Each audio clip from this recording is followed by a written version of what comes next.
गृहमंत्री अमित शाह के बंगाल दौरे का आज दूसरा दिन है। आज वो प्रदेश के इतिहास और संस्कृति से जुड़े लोगों को साध कर चुनावी वैतरणी पार करने की कोशिश करेंगे और इस दिन की शुरुआत वो विश्व भारती यूनिवर्सिटी से होगी। लोकसभा चुनाव के पहले गृहमंत्री अमित शाह की रैली के दौरान हुई हिंसा में इसी विश्वविद्यालय के अंदर ईश्वर चंद्र विद्यासागर की मूर्ति टूटी थी, जिसको ममता बनर्जी ने बड़ा मुद्दा बनाया था। हालांकि राजनीति हो या यूनिवर्सिटी से जुड़े मुद्दे, बीजेपी और टीएमसी एक दूसरे पर हमलावर रहे हैं और यही वजह है कि अमित शाह अपने इस दौरे के दूसरे दिन की शुरुआत वहां से करने वाले हैं। साथ ही वो बंगाल की संस्कृति में हिंदू और मुसलमानों के बीच कड़ी माने जाने वाले बाउल गायकों के घर खाना खाकर टीएमसी के वोट बैंक में सेंध लगाने की कोशिश करेंगे, जिसके बाद गृहमंत्री शाम को हनुमान मंदिर में दर्शन के लिए जाएंगे और इसके बाद वो पत्रकारों से बात करेंगे।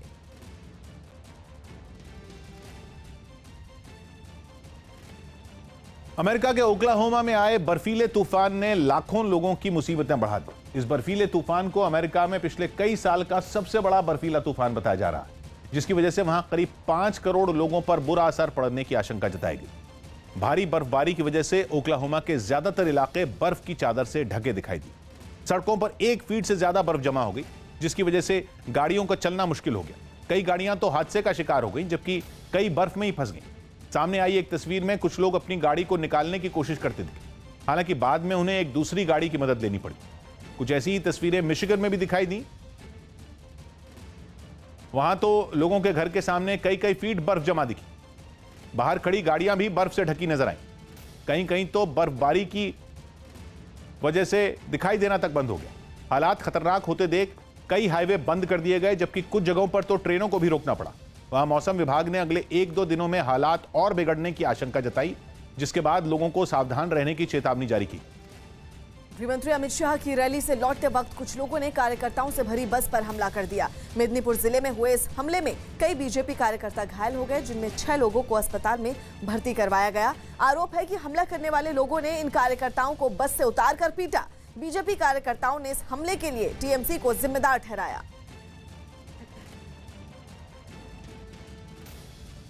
एक दिन पहले शाह की रैली में टीएमसी छोड़कर शुभेंदु अधिकारी बीजेपी में जुड़ गए। उनके साथ टीएमसी के 9 विधायक भी बीजेपी में शामिल हुए, जबकि इस कार्यक्रम में पश्चिम बंगाल के कुछ 11 विधायकों ने बीजेपी से हाथ मिलाया, जबकि कांग्रेस और सीपीआई के कई नेताओं ने भी अमित शाह की मौजूदगी में बीजेपी का हाथ थाम लिया। इस रैली के दौरान अमित शाह ने ममता बनर्जी पर जोरदार हमला बोला। मैं यहाँ पर पूर्व मुख्यमंत्री अजय मुखर्जी, पूर्व सांसद सतीश सामंत और हमारे जनसंघ के पूर्व सांसद दुर्गाचरण बैनर्जी को भी याद करना चाहता हूं। मित्रों, आज हमारे साथ एक एमपी, 9 एमएलए, एक एक्स मिनिस्टर, एक एमओएस, 15 काउंसिलर, 45 चेयरमैन और जिला पंचायत के 2 अध्यक्ष जुड़े हैं।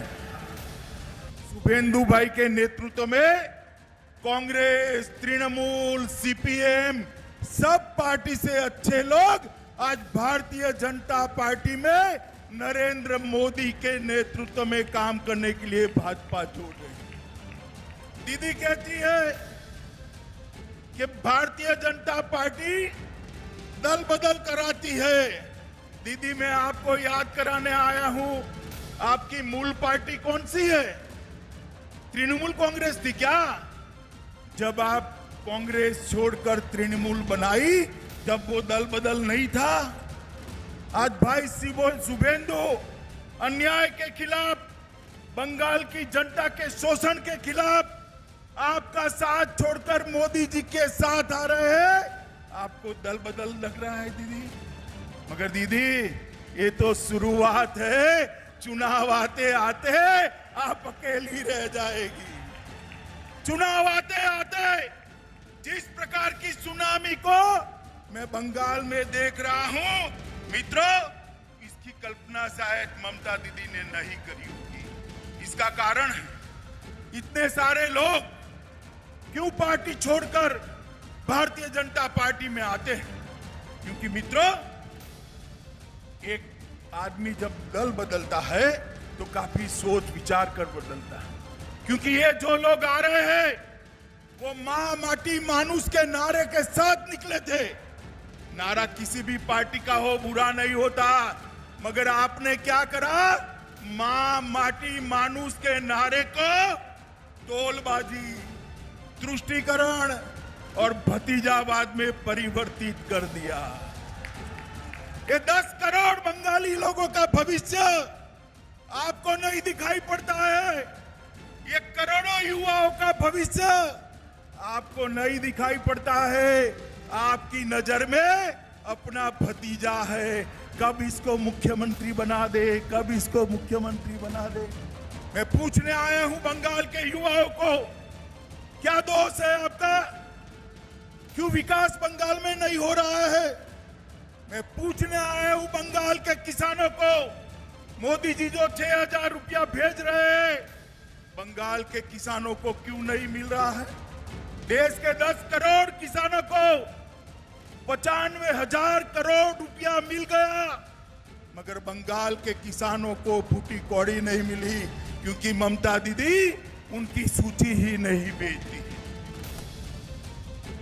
तो यहां पर आए हैं, भारतीय जनता पार्टी ज्वाइन किए हैं, भाई शुभेंदु, उनके सारे साथी, कम्युनिस्ट पार्टी के एमएलए, इनके साथी, कांग्रेस पार्टी के एक्स एमपी एमएलए, उनके साथी, ये सभी का मैं आज मन से भारतीय जनता पार्टी में स्वागत करता हूं और बंगाल की जनता का अंत में आह्वान करना चाहता हूं कि एक बार आपने 3 दशक तक, जरा सुनो भैया, 3 दशक तक कांग्रेस को मौका दिया है या नहीं दिया?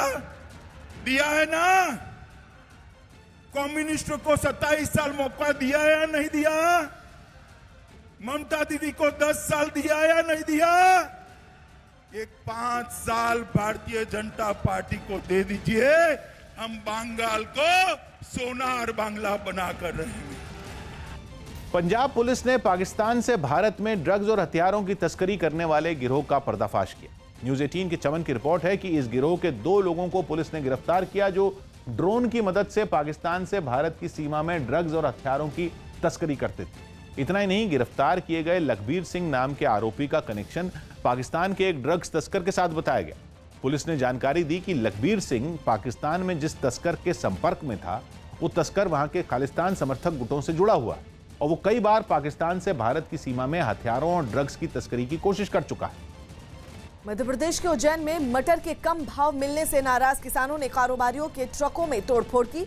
आरोप है कि दूसरे राज्यों में 27 रुपए प्रति किलो के हिसाब से मटर बिक रहा है, जबकि उनसे 5 रुपए से लेकर 12 रुपए प्रति किलो की दर से मटर खरीदी जा रही है, जिससे नाराज किसानों ने वहां मटर लेने आए कारोबारियों की गाड़ियों पर हमला बोल दिया और उनमें जमकर तोड़फोड़ की। घटना की जो तस्वीरें सामने आई, उनमें एक तस्वीर में लोगों की भीड़ कारोबारियों के ट्रकों पर पत्थरबाजी करते नजर आए, जिसकी वजह से उनके शीशे टूट गए। पत्थर चलाने वालों में बच्चे भी पीछे नहीं दिखे। यही नहीं, घटना की एक दूसरी तस्वीर में कुछ लोग ट्रकों में आग लगाने की बात कहते हुए सुने गए। काफी देर तक किसान ट्रकों को घेरकर हंगामा करते रहे। एक आदमी ट्रकों को आगे जाने से रोकने के लिए उनके टायरों से हवा निकालता दिखा। बाद में किसानों ने वहां नारेबाजी भी की।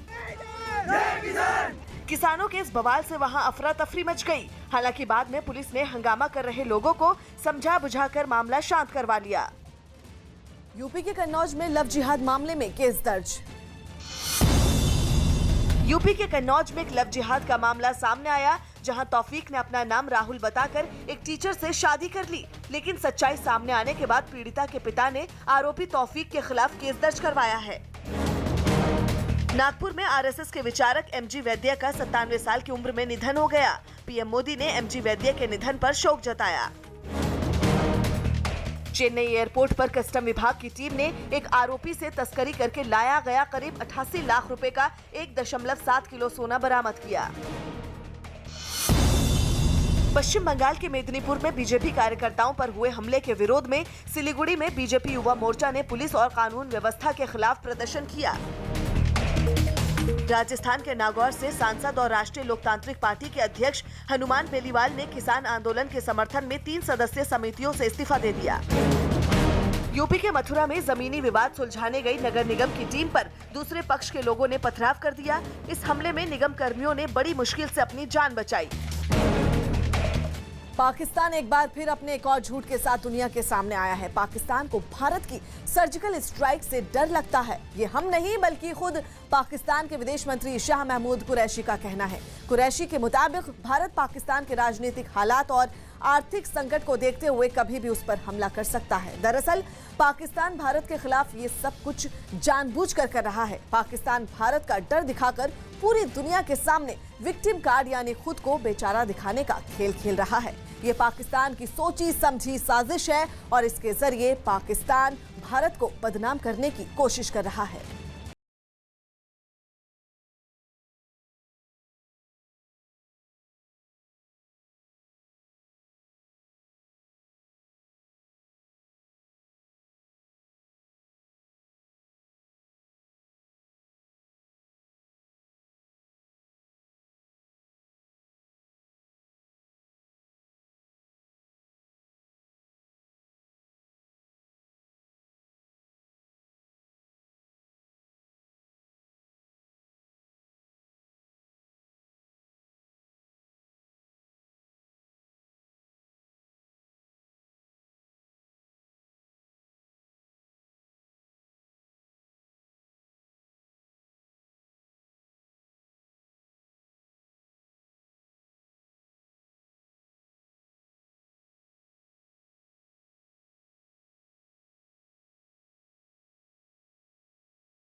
I've learned through our intelligence sources, and they have picked up this information that India is planning a surgical strike against Pakistan. जब अंदरूनी हालात ख़राब होते हैं तो पाकिस्तान हमेशा भारत को ब्लेम करता है या विक्टिम। अब नया तरीक़ा उन्होंने निकाला है विक्टिम कार्ड का प्ले करने का। शाह महमूद कुरैशी बहुत ही एक फेल्ड फॉरेन मिनिस्टर हैं। इन्हीं के कारण समझता हूँ कि सऊदी अरेबिया से रिलेशन जो बिगड़े हैं उसमें उनका काफ़ी बड़ा योगदान है। कमाल देखी, जो पाकिस्तान पूरी दुनिया में आतंकवाद को बढ़ावा देने के लिए मशहूर है, जिस पाकिस्तान की सरजमीन पर आतंकी संगठन पनप रहे हैं और जो पाकिस्तान आतंकियों का पनाहगार बना हुआ है, वो पाकिस्तान आज पूरी दुनिया के सामने विक्टिम डिप्लोमेसी यानी खुद को आतंक का मारा बताने का कार्ड खेल रहा है। हैरानी तो इस बात की है कि पूरी दुनिया जानती है कि पाकिस्तान दुनिया भर के आतंकियों का गढ़ बन चुका है और एक आतंक परस्त देश है। लेकिन बावजूद इसके पाकिस्तान के सियासतदान खुद को बड़ी ही बेशर्मी से आतंकवाद की मार झेल रहा देश दिखाने में जुटे हुए हैं। अपनी इस साजिश को कामयाब बनाने के लिए पाकिस्तान के प्रधानमंत्री इमरान खान ने अपने करीबी और पाकिस्तान के विदेश मंत्री शाह महमूद कुरैशी को जिम्मा सौंपा है। अपनी साजिश के तहत शाह महमूद कुरैशी दुनिया भर में ये कहते फिर रहे हैं कि पाकिस्तान शांति चाहता है, लेकिन भारत पाकिस्तान में राजनीतिक अस्थिरता का माहौल देखकर कभी भी उस पर हमला कर सकता है। रक्षा विशेषज्ञों के मुताबिक पाकिस्तान ये सब अपनी पूरी सोची समझी रणनीति के तहत कर रहा है, क्योंकि इमरान खान इस वक्त अपने सबसे बुरे राजनीतिक संकट के दौर से गुजर रहे हैं। पाकिस्तान की जितनी भी विपक्षी दल है वो सब इमरान सरकार के खिलाफ सड़कों पर उतर चुके हैं। पाकिस्तान की आर्थिक स्थिति बहुत ज़्यादा ख़राब है और वो दिवालिया होने की कगार पे है। लिहाजा इमरान खान अपने घरेलू मुद्दे से दुनिया का ध्यान भटकाने के लिए भारत के खिलाफ झूठे आरोप लगाने में लगा हुआ है। दरअसल पाकिस्तान जानता है कि वो भारत के खिलाफ सीधी जंग में कभी भी नहीं जीत सकता। लिहाजा वो विक्टिम डिप्लोमेसी के जरिए भारत को बदनाम करने की साजिश बुन रहा है। पाकिस्तान ने नवंबर 2020 में भी अंतर्राष्ट्रीय बिरादरी के सामने भारत के खिलाफ एक डॉजियर पेश किया था। इस डॉजियर में पाकिस्तान ने भारत पर आरोप लगाया था कि भारत पाकिस्तान में दहशतगर्दी फैला रहा है। इसके अलावा पाकिस्तान का ये भी कहना है कि भारत पश्चिमी देशों में पिछले 15 साल से एक नेटवर्क चला रहा है जिसका मकसद अंतर्राष्ट्रीय स्तर पर पाकिस्तान को बदनाम करना है। लेकिन पाकिस्तान की इस नापाक चाल का जवाब भारत के रक्षा मंत्री ने पुरजोर अंदाज में दे दिया। वेस्टर्न सेक्टर में पाकिस्तान से लगती सीमाओं पर आए दिन हमारा पड़ोसी कुछ न कुछ नापाक हरकतें करता रहता है। एक नहीं बल्कि 4 युद्धों में मात खाने के बाद भी हमारा पड़ोसी अब पाकिस्तान आतंकवाद के जरिए एक प्रॉक्सी वार लड़ रहा है। आतंकवाद की चुनौती के खिलाफ हमारी सेना, सुरक्षा बल और पुलिस पूरी मुस्तैदी के साथ मुकाबला कर रहे हैं। मैं उनका भी अभिनंदन करना चाहता हूं। दरअसल हर अंतर्राष्ट्रीय मंच पर भारत के हाथों मुंह की खा चुका पाकिस्तान इस वक्त बौखलाया हुआ है। यही नहीं, पूरी दुनिया के सामने ये बात भी साफ हो गई है कि पाकिस्तान एक आतंक परस्त देश है। वहीं दूसरी तरफ जिस तरीके से पाकिस्तान पर धीरे धीरे चीन का कब्जा बढ़ रहा है, उससे तो यही बात साफ हो रही है कि पाकिस्तान जो भी साजिश भारत के खिलाफ बुन रहा है वो चीन के कहने पर ही हो रहा है, क्योंकि ये दोनों ही देश भारत की बढ़ती ताकत से खासा परेशान हैं। इस वक्त पाकिस्तान में इमरान सरकार अपने सबसे बड़े आर्थिक और सियासी संकट से जूझ रही है। लिहाजा पूरी दुनिया का ध्यान बटाने के इरादे से पाकिस्तान सरकार भारत के खिलाफ इस तरह के बयान दे रही है। ये वही शाह महमूद कुरैशी हैं जिनके एक बयान के बाद पाकिस्तान और सऊदी अरब के रिश्ते टूट गए। शाह महमूद कुरैशी ने कश्मीर पर उसका साथ ना देने के मसले पर सऊदी अरब को धमकी तक दे डाली थी। उसका असर यह हुआ कि सऊदी अरब ने पाकिस्तान को उसकी औकात याद दिला दी और उसे दिया अपना कर्ज वापस मांग लिया। अब पाकिस्तान की हालत यह है कि वो सऊदी अरब का कर्ज वापस करने के लिए अपने आका चीन से और कर्ज ले रहा है। जब भी किसी ज़रूरत पड़ी सऊदी अरेबिया को, पाकिस्तान ने कभी उसकी मदद ठीक से नहीं की। और दूसरी तरफ ये है कि जब पाकिस्तान में इकोनॉमिक क्राइसिस या पैसे की कमी होती थी तो पाकिस्तान को वो हमेशा मदद करता है। सऊदी अरेबिया का मानना ये है कि पाकिस्तान एक लाइबिलिटी है और उससे दूर रहना ही बेहतर होगा। और इन सब चीज़ों में शाह महमूद कुरैशी जिनकी ये डॉक्ट्रिन थी कि इस्लामिक नया गठबंधन बनाया जाए, क्योंकि सऊदी अरेबिया कश्मीर के इशू पे पाकिस्तान के साथ देने पे तैयार नहीं है। पाकिस्तान के प्रधानमंत्री इमरान खान की आतंक परस्त नीतियों के चलते उनका खमियाजा पाकिस्तान की आवाम को उठाना पड़ रहा है। आलम यह है कि पाकिस्तान की जमीन पर चीन धीरे धीरे अपना कब्जा करता जा रहा है और पाकिस्तान के सियासतदान खुशी खुशी चीन के पास पाकिस्तान की जमीन को गिरवी रखते जा रहे हैं। इसकी सबसे ताज़ा तरीन मिसाल है पाकिस्तान का ग्वादर पोर्ट, जिस पर चीन पूरी तरह से कब्जा जमा चुका है। जानकारों का भी मानना है कि जिस तरह चीन के चक्रव्यूह में फंसकर इमरान खान शी जिनपिंग के सामने घुटने टेक चुके हैं, उसे देखकर तो लगता है कि पाकिस्तान चीन का गुलाम बन चुका है और इस राज को राज रखने और दुनिया की आंखों में धूल झोंकने के इरादे से पाकिस्तान के सियासतदान पूरी दुनिया के सामने अपनी बेचारगी का रोना रो रहे हैं। लेकिन पूरी दुनिया पाकिस्तान की फितरत और असलियत को समझ चुकी है। लिहाजा इस बार वो पाकिस्तान के झूठ के जाल में फंसने वाली नहीं है। कृषि सुधार कानूनों के विरोध में चल रहे किसान आंदोलन के बीच उत्तर प्रदेश के मुख्यमंत्री योगी आदित्यनाथ आज अयोध्या में कृषि मेले का उद्घाटन करेंगे। ये कृषि मेला 3 दिनों तक चलेगा। इस मेले में जनपद के किसानों का जमावड़ा होगा और खेती की नई तकनीक से किसान रूबरू होंगे। उन्हें फसलों के बीज, कृषि यंत्र और आधुनिक खेती के बारे में जानकारी दी जाएगी। कृषि वैज्ञानिक 3 दिन तक किसान मेले में खेती के बारीक से बारीक तकनीकों के बारे में जान पाएंगे। आचार्य नरेंद्र देव कृषि विश्वविद्यालय में होने वाले इस मेले के उद्घाटन के लिए मुख्यमंत्री दोपहर 12 बजे वहां पहुंचेंगे। मुख्यमंत्री लगभग 79.90 करोड़ रुपए लागत की 40 परियोजनाओं का लोकार्पण, शिलान्यास और शुभारंभ करेंगे। आपको बता दें, इनमें 30 करोड़ रुपए की 10 परियोजनाओं का लोकार्पण होना है, 26 करोड़ की 10 परियोजनाओं का शिलान्यास और 32 करोड़ की 20 परियोजनाओं का शुभारंभ शामिल है।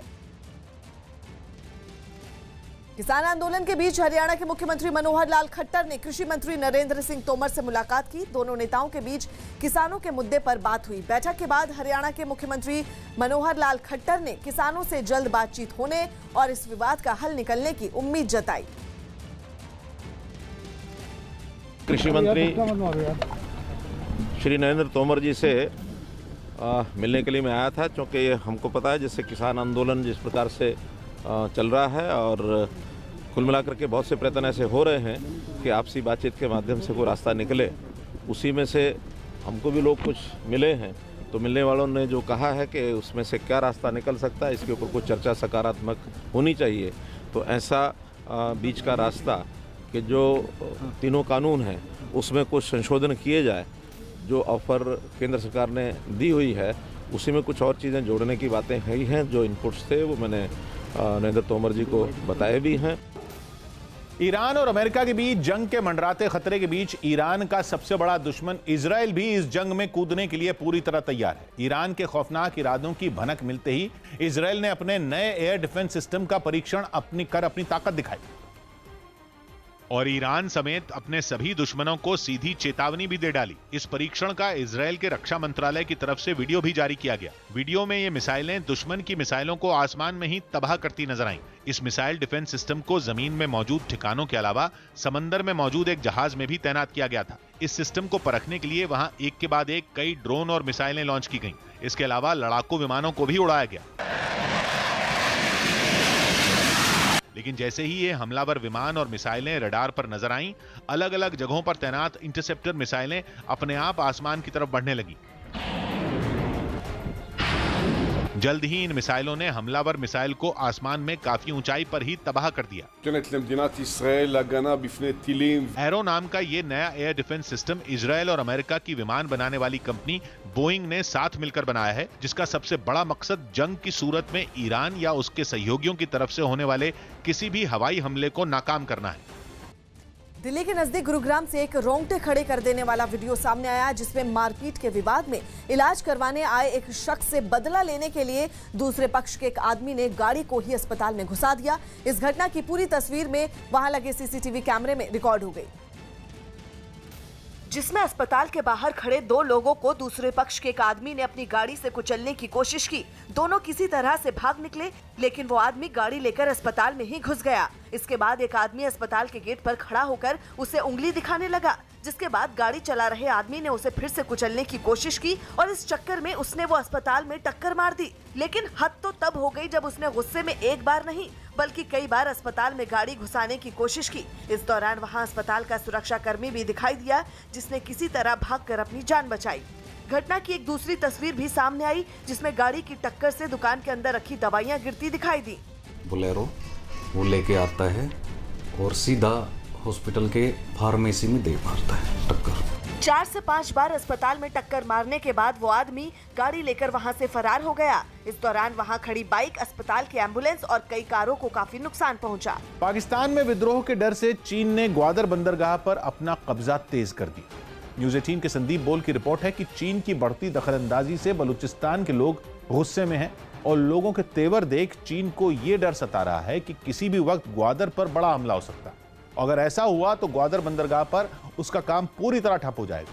इससे डरे चीन ने ग्वादर पोर्ट के आसपास 24 वर्ग किलोमीटर के दायरे पर कब्जे की कोशिश तेज कर दी। सुरक्षा के नाम पर चीन ने वहां कटीली तारों से घेराबंदी भी शुरू कर दी। यही नहीं, निगरानी के लिए वहां 500 से ज्यादा कैमरे लगाए जा रहे हैं। इसके अलावा चीन इमरान सरकार पर भी लगातार ग्वादर की सुरक्षा चाक चौबंद करने का दबाव बना रहा है। मुख्यमंत्री योगी आदित्यनाथ का आज अयोध्या दौरा। सीएम योगी आदित्यनाथ आज अयोध्या दौरे पर जाएंगे, जहां वो 3 दिवसीय कृषि मेले का उद्घाटन कर किसानों से बातचीत कर कृषि सुधार कानूनों के फायदे बताएंगे। मध्य प्रदेश के रीवा में निकाय चुनाव की तैयारियों के लिए बुलाई गई कांग्रेस पदाधिकारियों की बैठक में कांग्रेस कार्यकर्ताओं के 2 गुट आपस में ही भिड़ गए। जम्मू कश्मीर के गुरेज सेक्टर में 2 गाड़ियां भारी बर्फबारी में दब गईं, जिसमें फंसे लोगों को सेना के जवानों ने रेस्क्यू किया।